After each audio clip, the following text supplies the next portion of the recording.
Welcome, everybody. Is this on? Can you hear me? Okay. Good morning. What a fabulous day. We're going to have a song by our beautiful choir.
Thank you. What a lovely surprise. Can you guys hear me? I feel like I can't hear myself, so I don't know if you can hear me. I'm Christy Carr, practitioner for the day. I want to welcome you to the Center for Spiritual Living, where we empower and inspire people to live spiritually fulfilling lives. The practitioners in service today are Dr. Mary, where is she? Shirley, and I. And we'll be available for prayer after the service by the bell. Let's turn and wave to the camera, and as we do, we'll invite the children forward.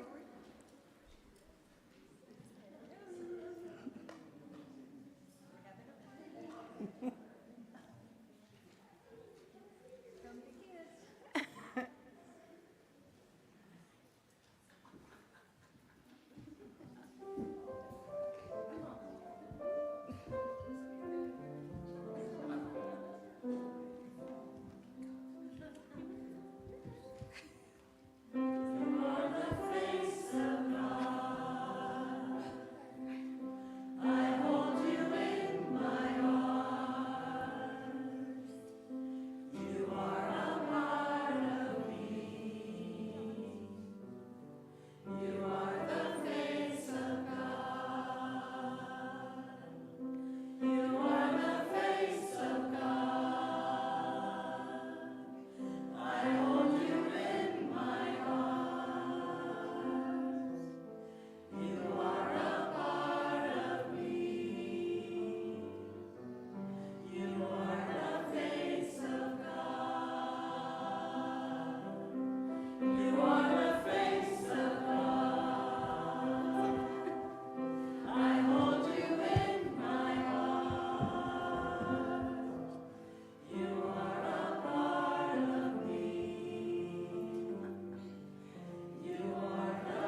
all that energy.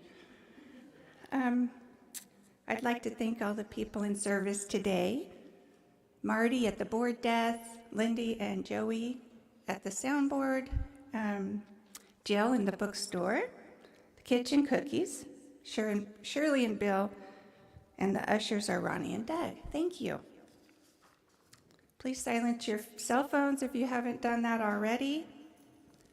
If you're new today to the center and would like a welcome packet, please raise your hands so the ushers can bring you one. Anybody? You're welcome to pick one up after the service. If you'd like a tour of the grounds, I will be available after the service. Okay, focused announcements. As you see out there, there's holiday gift baskets on sale from the Bliss team. Did a wonderful job. I believe they're $1 a coupon, or if you want to buy more, you get a deal. Let's see. The Essence of the Science of Mind by Dr. Mary Mitchell from 11:15 to 12:15 today. Dr. Mary will share information about the science of mind and answer questions. This is one of 2 required meetings for becoming a member. The board is in gratitude today and is having a festival. This is what the tables are up for. We are in appreciation of the donor to the Center of Stewardship Program. The Board of Trustees wants to honor your giving. We'll celebrate with soup and salad afterwards from 11:30 to 1, and you can submit your intention card if you haven't already. Sacred Sisters are meeting tomorrow night, November 14th from 7 to 8:30. We'll be talking about nourish to nourish. Where in your life have you felt depleted? We seek balance. Please join us and bring a friend. The men's group also meet tomorrow night from 7 to 9. The men's group is centered around discussions and creating friendship among the men of the community. Paint and pour. If you need a holiday present, come to the workshop Saturday, November 19th from 10 to 12. Limited to 10 people. And learn the fundamentals to make a beautiful, one-of-a-kind paint pour. You'll have 1 8x10 and 2 4x4 ceramic coasters. December 3rd is a bead workshop I'll be putting on from 1 to 4. So if you don't have enough presents, you can make one there. And the Awareness Bookstore is still having their sale from 30 to 50% off. Lots of treasures, they're still in there. I just looked. And Sue would like to give a few announcements also.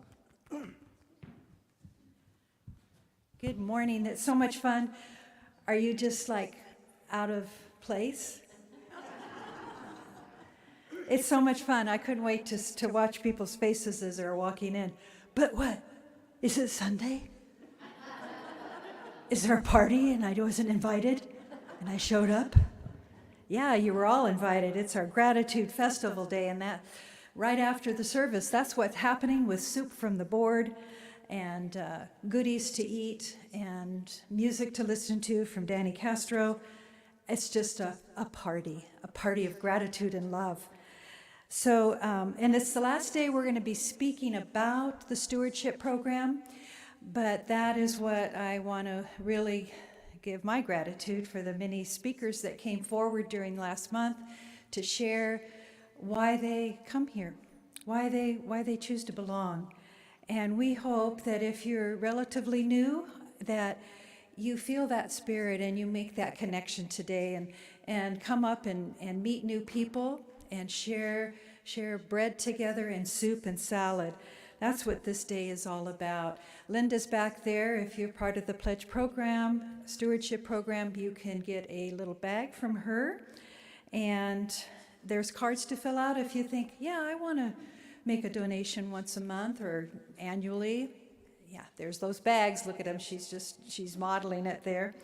And also, next Sunday is the Interfaith Thanksgiving service, and this year it's at the Churn Creek Center for the Church of Jesus Christ Latter-day Saints.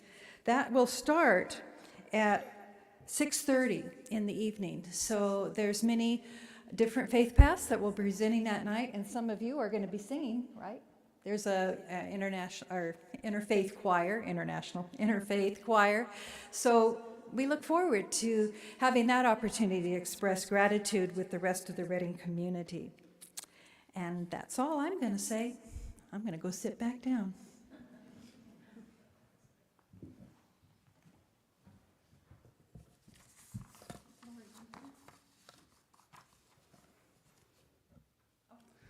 We'll have a reading from Laurie Barnes right now, followed by the bell and a treatment by Shirley.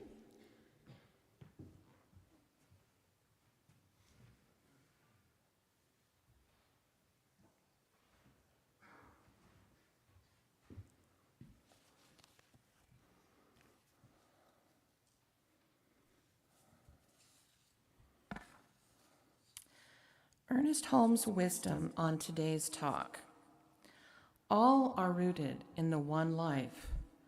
Your endeavor, then, is not so much to find God as it is to realize God's presence and to understand that this presence is always with you.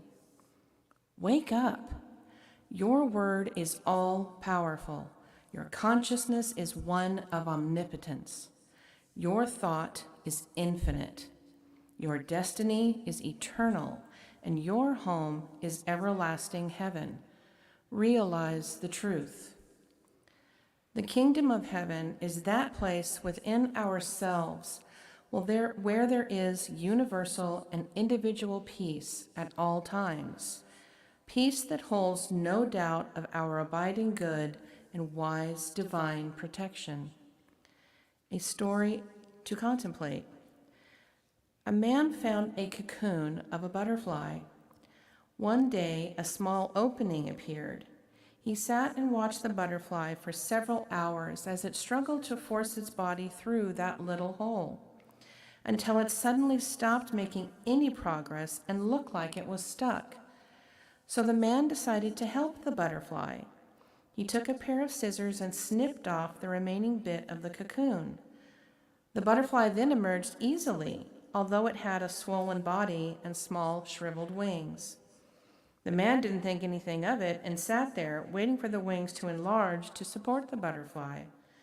But that didn't happen. The butterfly spent the rest of its life unable to fly, crawling around with tiny wings and a swollen body. Despite the kind heart of the man, he didn't understand that the restricting cocoon and the struggle needed by the butterfly to get itself through the small opening were God's way of forcing fluid from the body of the butterfly into its wings to prepare itself for flying once it was out of the cocoon.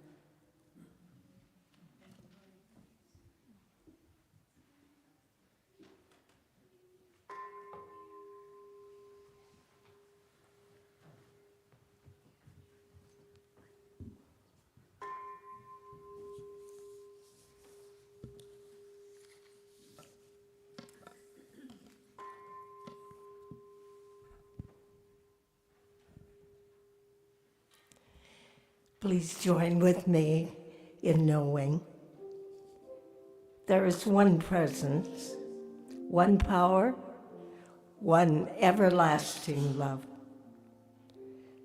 We recognize this as the presence of God.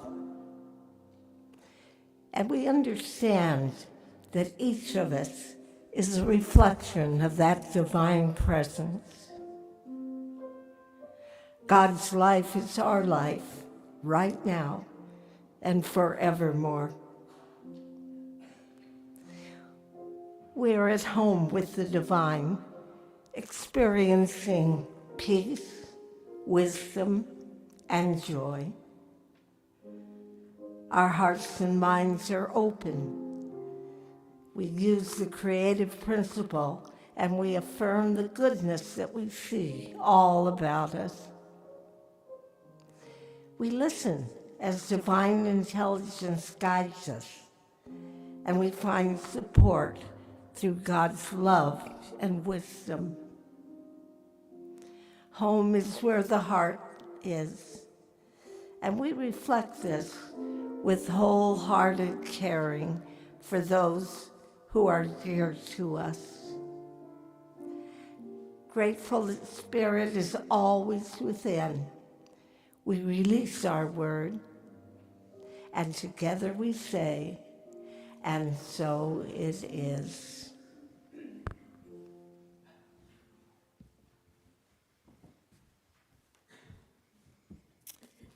Thank you, Shirley. Good morning again. And I am here to talk to you today, continuing the conversation about home, the wonder and awe of home. And today's title is Roots and Wings.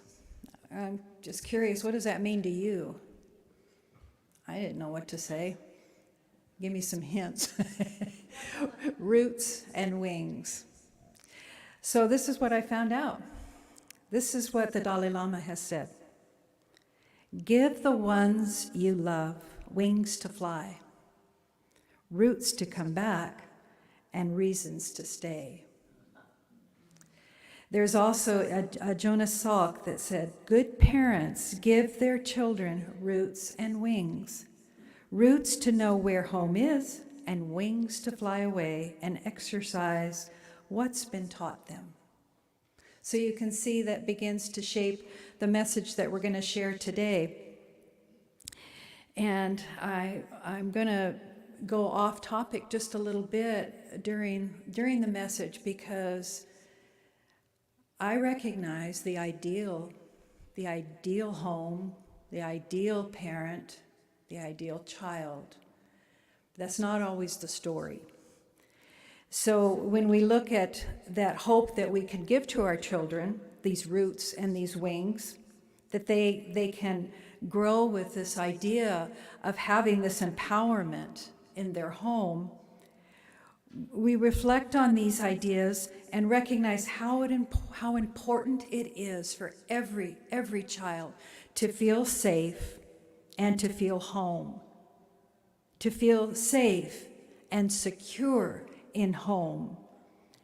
So here's where I go away from some of the ideas that Center for Spiritual Living put out about this message, to remind us that to have the compassion in our hearts for ourselves, if that's not your story.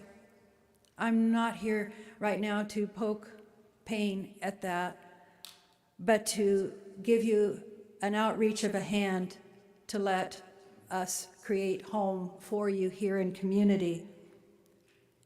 So as these ideals might not have been true for you, I want you to recognize, let's shine the light on what is necessary for our common sense of belonging and thriving.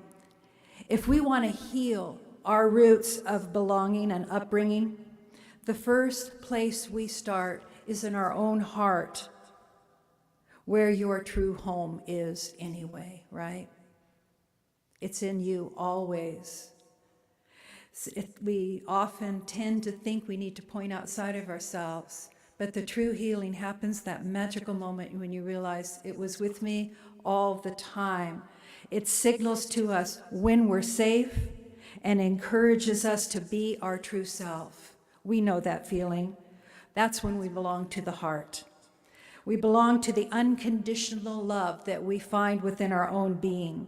We find that we can accept ourselves and the everyday wonder and awe of living from that space of authenticity, from that place of being real.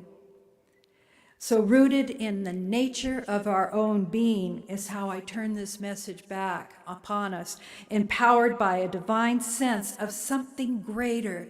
Something greater. We can name it whatever it is to you, whatever encourages your heart to stay open, but that greater sense of something we can call nature, we can call it spirit, we can call it God, we can call it Allah, we can call it all of the names that we have heard through a lifetime. But that greater idea is always whispering to us a truth, an intuition, and a way to go. So we can shift, knowing that and settling into that on a real deep level, we can sit with our unsettled past and move into the now. Move into now and feel empowered that today I present my best self. So I invite you throughout this message, if things come up for you, why not reimagine it? Why not? Why not? You've told the story long enough, and the story has held its way in you, just like that butterfly coming out of the cocoon. There was just that small hole of struggle to get through, and no one else can come and cut out the pieces to make you grow stronger. You break through on your own, and you are empowered. All of the sense of the fluids within you become the power and the nature of your being. Whatever place you're going to call home is responding to your basic need to belong, to feel free, accepted. Maya Angelou said, the ache for home lives in all of us. So Earnest Holmes says all our reactions to life are related to our spiritual convictions, your spiritual convictions. We cannot escape that. Just as a child needs to have confidence in his parents, so we all need that same confidence in the power that I speak of that is greater than we are. So our spiritual conviction begins in our childhood upbringing, and Holmes reminds us that a child needs that confidence in his parent. If this was your memory and you felt safe, I invite you to sit with the gratitude of that knowing, for you were deeply blessed. You established healthy roots. If your basic needs, though, were threatened or neglected as a child, we are here to help you discover the trust and a deeper connection to spiritual convictions that will water the roots of your well-being now. I have so much faith in that knowing. I have seen through this path and through the fellowship I've walked with through the last 40 years, that the healings that have taken place in me, that I really trust that we can grow up into this knowing. Ernest Holmes also say we are carrying the negative experience of our past into the future merely because we have not disconnected them from our mind. Big thought there. If we are creating a negative future, we have not changed our thought about it. Here it is where we sometimes flippantly say, change your thinking, change your life. But it's deeper than that. It's a whole lot deeper than that. The early challenges did shape you, and you might have grown up to experience and expect the worst, and that's still operating on you in some level of the shadow or some dark place inside of you. But if we turn to look at the universal needs of each one of us, we all want to feel safe, secure, and stable, and have shelter. That's the needs of every living being. And we can see how many creatures in the animal world are able to fend for themselves even after just a few months of life and even after a few hours of life. If you've ever watched a giraffe all of a sudden find its legs, right? You're kind of like, oh, should I help? Yeah, get out of the way. You need to learn yourself how to walk. It's the idea of looking at the elephant or the horse or any one of these large animals. There's an innate knowing, and they survive. So it's not long for the ducklings to be led to the water, right? Cher had watched that with the ducks on her property. And you think, oh, they don't know how to, nobody's given them lessons, they don't have a badge. But in they go, and they survive. So I think about, though, human babies, again, I go back to, you can tell I have an issue about swaddling babies. I don't know, it just seems so odd. They're born and you go, oh, and they're like, ah. and then you go, and then you wrap them really, really, really tight, and then they go to sleep because we think they're safe. That's what we tell ourselves. But they're probably in there going, I thought I was born, but I'm strapped into this space. So, I digress there. And then I think about the poor little baby girls. Suddenly they have this strap on their head with a bow. And I know just putting a band on my head for just a few minutes, I got a headache right away. So I'm like, I want to communicate to the baby, you want me to take that off? Your poor little thing. It's adorable, but anyway, another digression. So we think about how dependent little children are upon us as parents for quite a long time. And it takes years for the child to learn proper communication, mobility, eating, feeding for themselves, dressing themselves. And so all of this, though, every experience that they went through helped to shape them. And knowing that a lot of young adults don't really reach their maturity until they're 30. That's for the boys. Girls, it's a lot younger.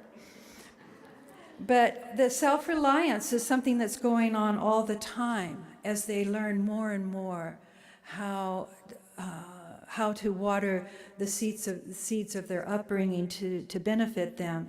So our emotional and mental well-being and our physical being have so many needs that we're consciously trying to address.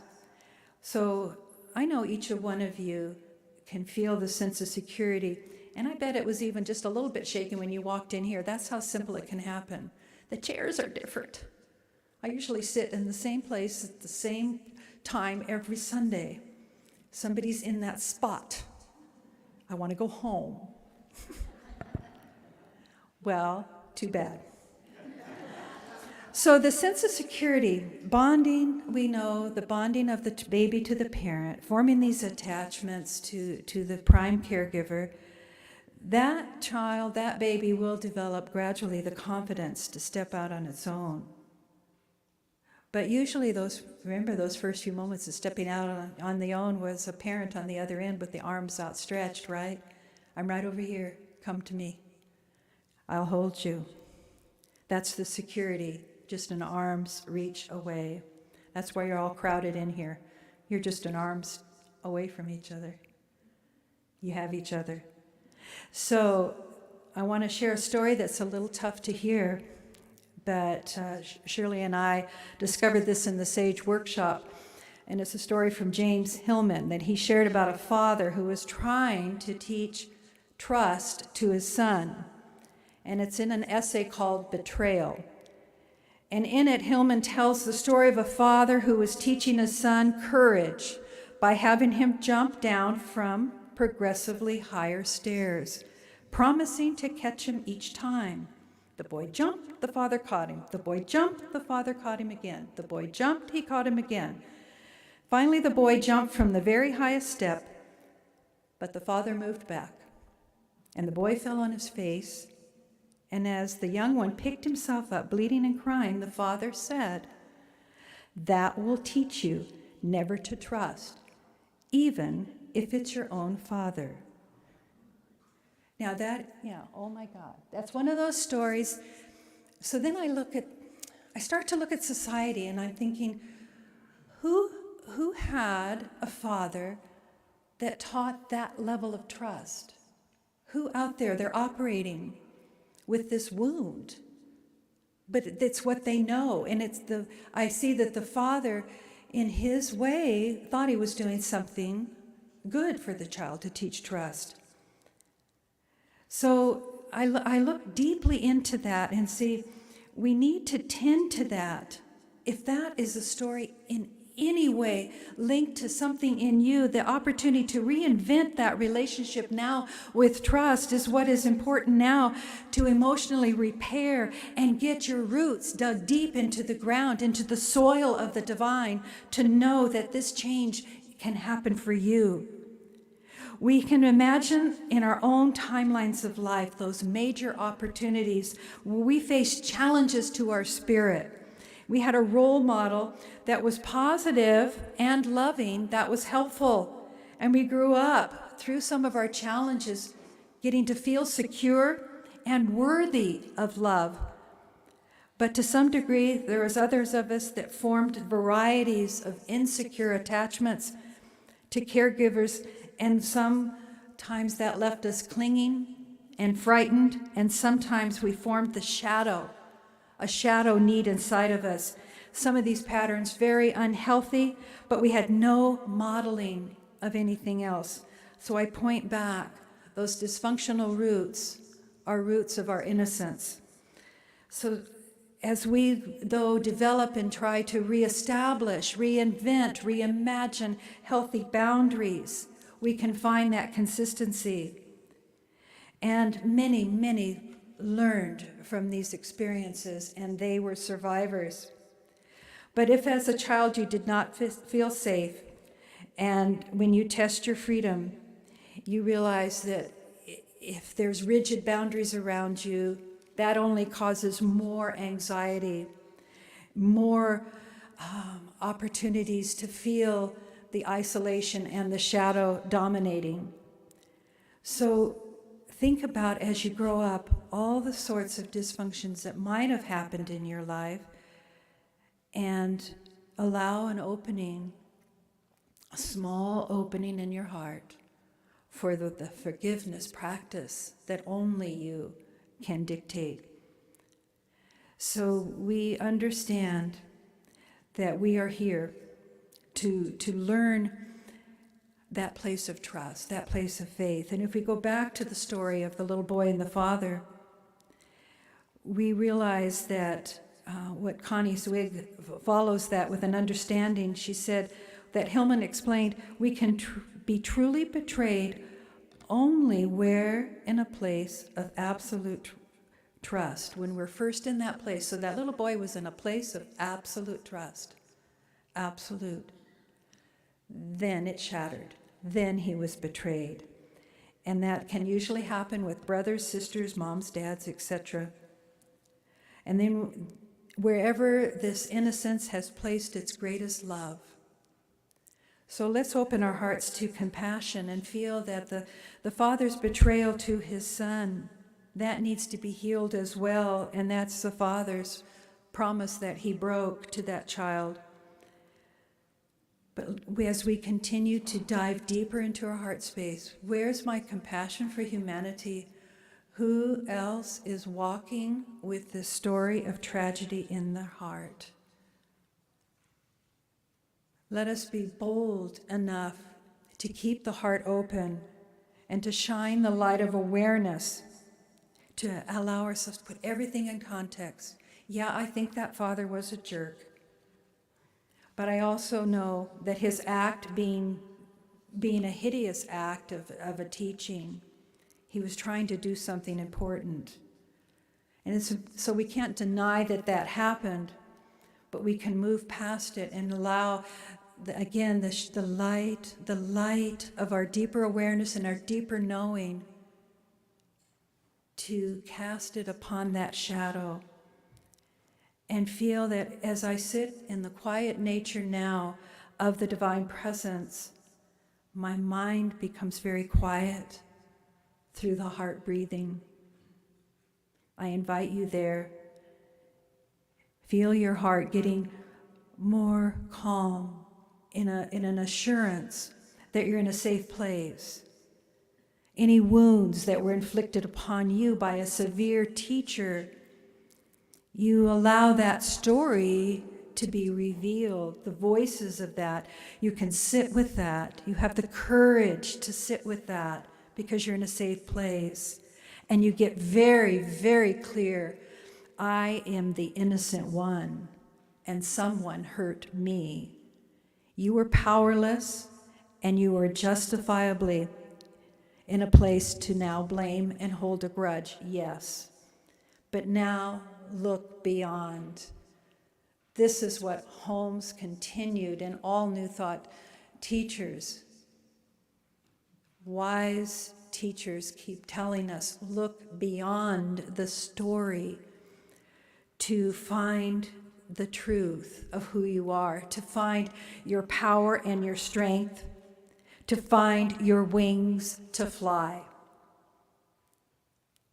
You remember the story of the two little boys that were given a gift of horse manure, big piles of horse manure. One child opened the door to it and just started complaining, it's just a bunch of poop. But the other child opened that door and is full abandonment into joy. There's a pony in there somewhere, right? That's how we can look at this. We can look at the tragedies to know that there's a pony in our experiences somewhere when we look back. So the journey of forgiveness. And it won't happen in your mind. It only happens in your heart. Longing for your soul to be free. You won't forget about the event. It'll never be justified. And you don't have to feel like the forgiveness, again, you heard this many times, is condoning the act. Listen to your soul. It resides there in the heart space. And you want to look at that as your guide, as your light of forgiveness and love is leading you home to your true home, to your roots, so that ultimately, there you are. You suddenly find, I have the wings. I have the wings.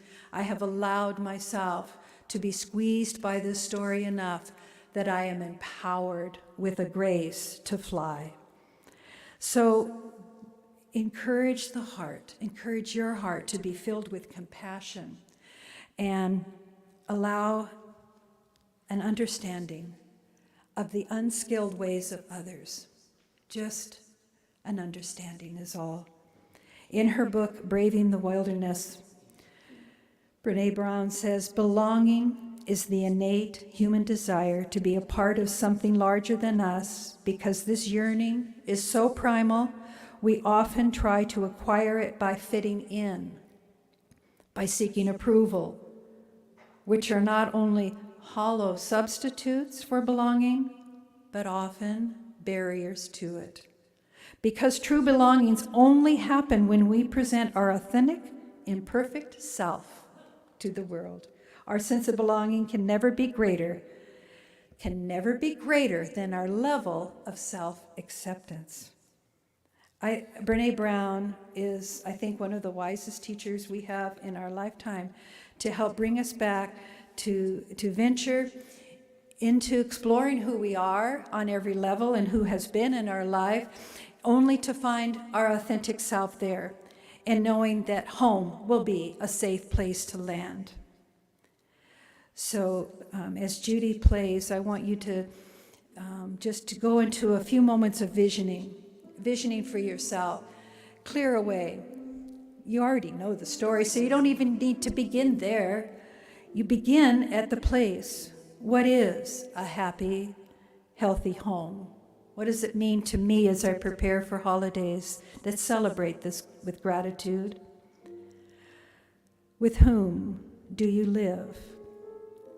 Establish as you ponder and vision and allow the divine here to gently drop into your awareness the pictorial vision of what that looks like, what that feels like. You know you're in your heart when you tap into the feeling and you begin that mental equivalent of shaping and affirming and claiming, this is mine now. Kahil Bagran, I want you to go back and remember these words. I know many of you came these words came to you at a time it was very pivotal in your upbringing. Remember this, your children are not your children alone. They are the sons and the daughters of life's longing for itself. They come through you, but not from you.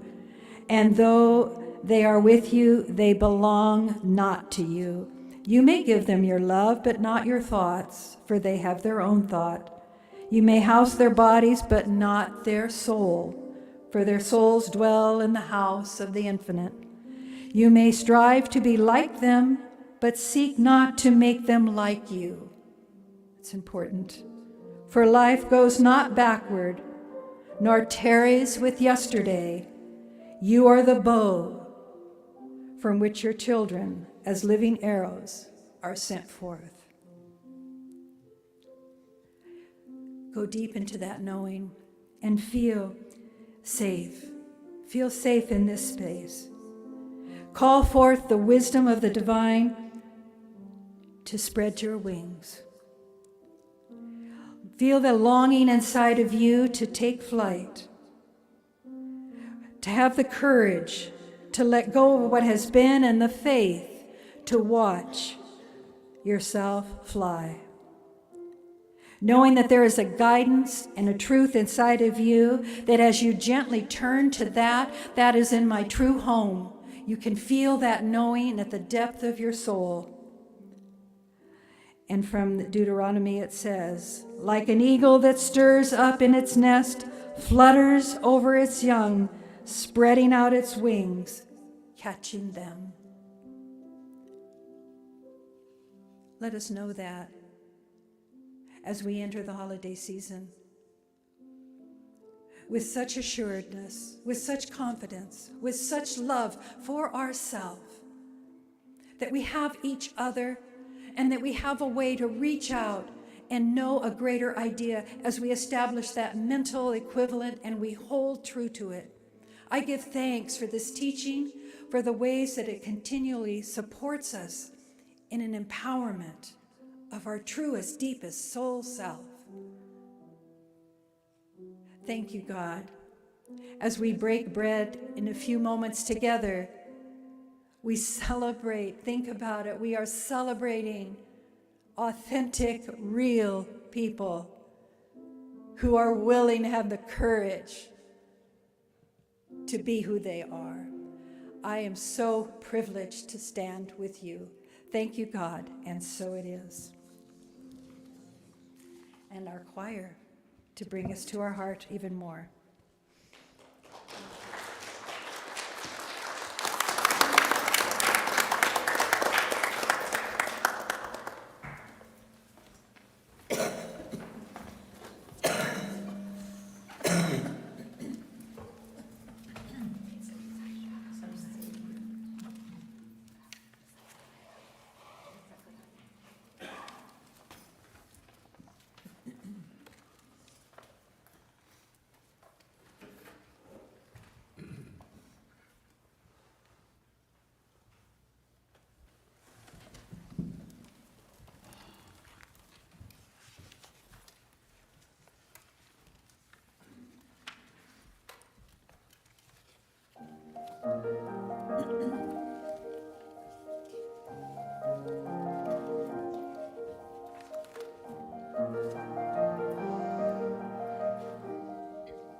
To everything there is a season.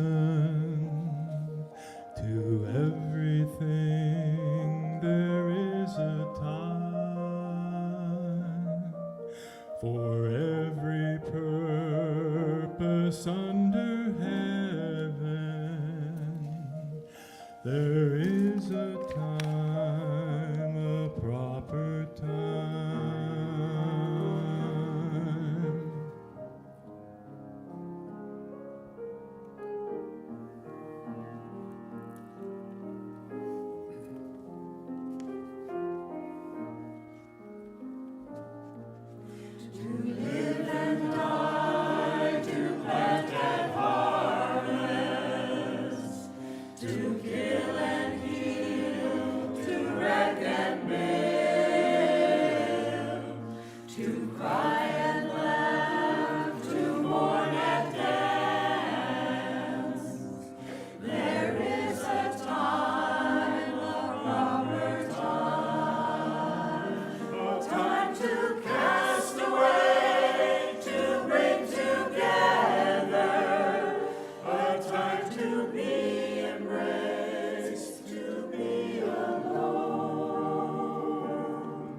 To find that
That was amazing. Thank you. There's nothing like having the choir here. Can I have the ushers come forward, please?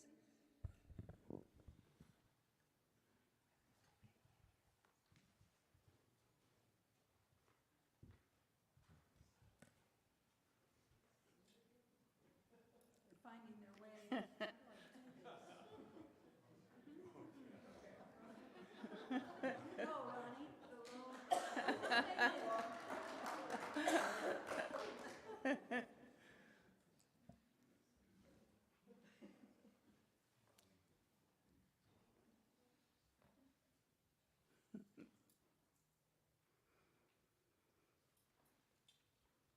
As I prepare to give my offering today, my heart is filled with love and appreciation, since what is offered here is for my spiritual well-being.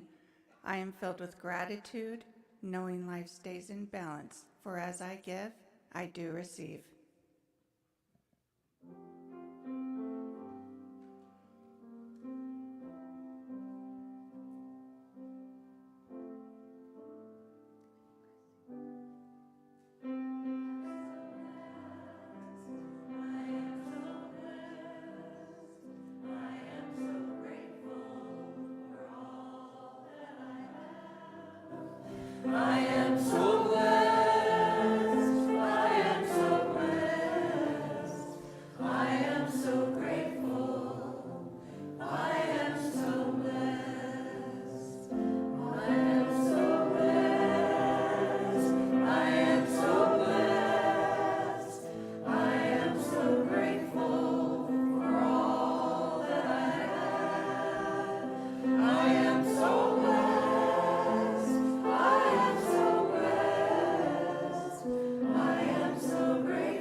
I give thanks for the blessed donations received in the offering this morning and during the week.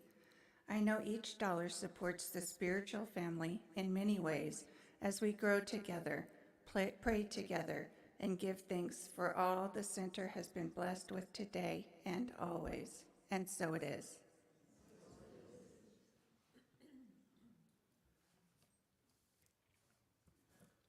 I think we're having one more song.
captive audience, I hope you stay for the party because we have lots of soups that are coming out now and salads that are divine. But we want to celebrate with you of something very exciting that happened this year. And when we started this, the intentional giving, the stewardship program, this earlier in October, was the next week I got the call from the Paradise Center. They're closing their work there, and they were sharing their money. They sent us a check for $40,000. Yeah. We were so stunned, so grateful. What we did with that was we turned it back to pay for all of those of you, and you know who you are because you have received your check, that gave us loans. And why is this so important? We own this place. Debt-free. We are debt-free. So what does that mean? Why are we celebrating that? So much money was being ushered into the savings accounts to be able to pay back the loans by the years 2025 or something. But we were able to bump that forward, repay the loyal hearts that gave us that edge to help us get through, because we paid Tri-Counties off a long while ago by another gift. So all of this good allows us to be in a place where now we're in needing the funds while we're doing this intentional giving, the stewardship program, because there's the overall running of the center. People sometimes question that. If you don't have a mortgage, why do you need our money? And it's not that simple. It costs a lot for overhead here. We want to grow. We want to have great speakers come, and that needs a little bit of financing. There's so many things we want to do together. So we invite you next week to think about it during the week and come to a town hall, share some of your ideas, what you think would make this place pop. I think the world needs us. Shasta County needs us. And we have a positive force happening here. It's a force of love and it's a force of good. And so that's who we are. So that's what your money supports. So we thank you for continuing to give. The cake back there that Rich went and got kind of celebrates the whole idea of this, that we are an all-inclusive community and that we are generous and that we are one. So have fun celebrating today. Meet some new people. I applaud the choir and Gwen. Look at that smile. I get to watch that. Her back is to you. She's got the most beautiful smile. Our whole hearts are taken in. So go shopping. Buy those tickets. Buy those tickets, JB.